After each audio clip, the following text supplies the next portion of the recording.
হাসি যেন শিশিরের কণা, তার বৃষ্টি যেন মায়া বিছলো না। তার হাসি যেন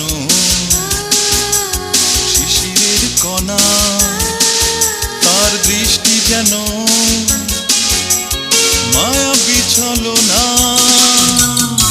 তাকে না দেখেও মনে হয় সে আমার অনেক দিনের চেনা।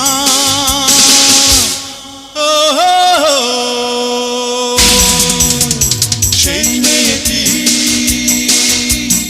আমাকে ভালো